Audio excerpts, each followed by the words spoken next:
Hey guys, Paul from Ash Phoenix. It's New Comic Book Day for the week of December 28th. It's the last one of the year. And we're getting started right now. This episode brought to you by all the other projects that we do, mainly Campfire, Ashes, Team Ashen, Paul and Tim Do a Thing, Capes and Scowls, all the stuff. We do a lot of stuff. There's a lot of links in the description down below, so you should check them all out. Hey guys, it's Tim from the Comic Book Store, Capes and Scowls, Team Ashen, Paul and Tim Do a Thing, and I'm here to talk to you about the new trades. I've got Archie Comics Presents Laugh. It's a mix of issues from 1946 all the way up to the 90s. Some good old Archie. We've got Star Wars Dr. Aphra. This is volume 5. This story has been praised constantly for being pretty good just all the way through. You know, it's not every time you get a new character that just catches fire and just keeps going. We've got Hellboy, Weird Tales. This gives me no information on the back. I'm sure they're weird. We have Superman, Red and Blue. This was out in hardcover. Now it's out in trade. D&D Dungeon Club, Roll Call. Looks like a young reader's story, which is probably pretty awesome. I always enjoy when you can make D&D more accessible.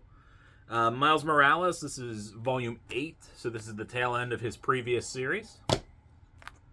Rorschach, this was available in hardcover, now in trade. X-Lives/X Deaths of Wolverine. Both of them are here in one big volume. It's probably the best way to do that. We've got Epic Collection Defenders, volume 1. This is a really cool one. I might have to grab this one. It's got a bunch of the weird Defenders, like lead-ins and appearances, and then the first 11 issues. Spawn, Origins Collection, volume 24. We're up to issue 146 of Spawn. That's pretty cool. Like that.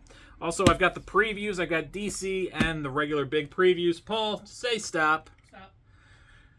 Unstoppable Doom Patrol number 1. That might be good. Who's writing it? Dennis Culver. Might be good. Might be good, I say. And I got the big one. Paul. Stop. I said stop. Thumb back like 20 pages. 20 pages. All right. Let's go with this Gem in the Hologram statue. Okay. It's truly outrageous, Paul. Truly outrageous. Truly. Definitely go check out your previews and order all the cool stuff. First up, we have DC versus Vampires, issue 12 of 12. Fun story. The art is fantastic.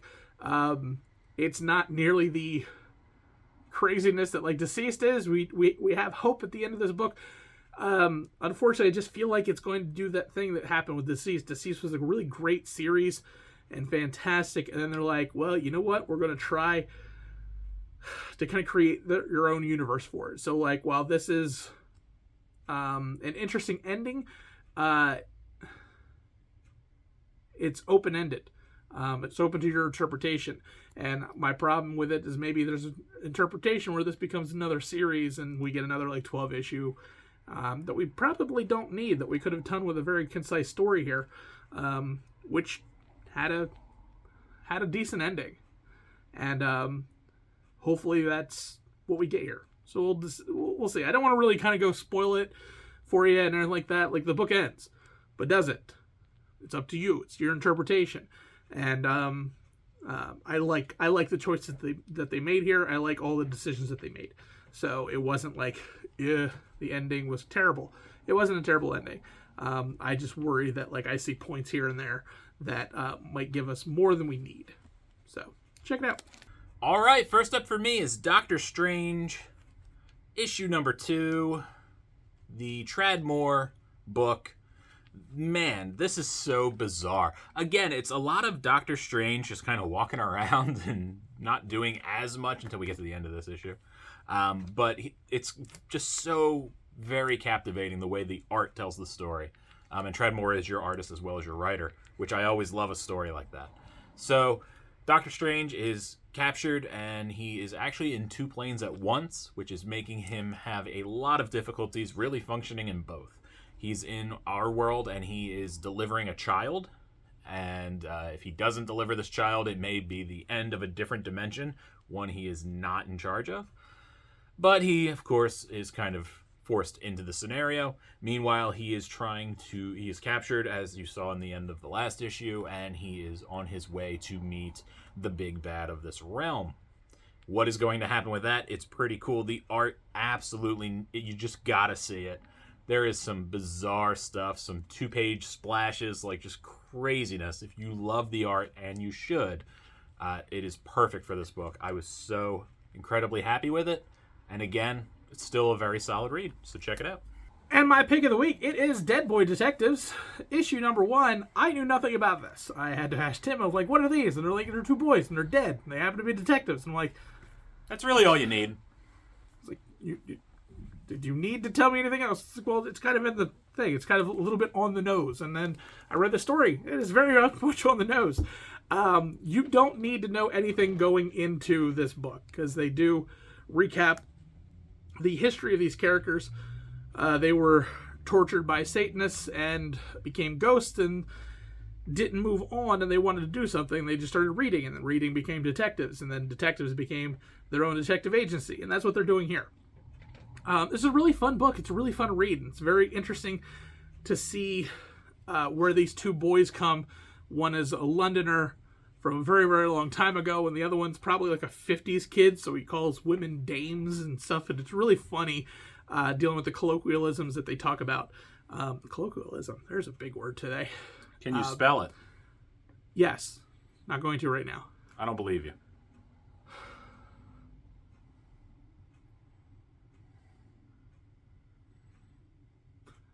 My brain's not going there. Anyway, it's okay. This is a really fun book.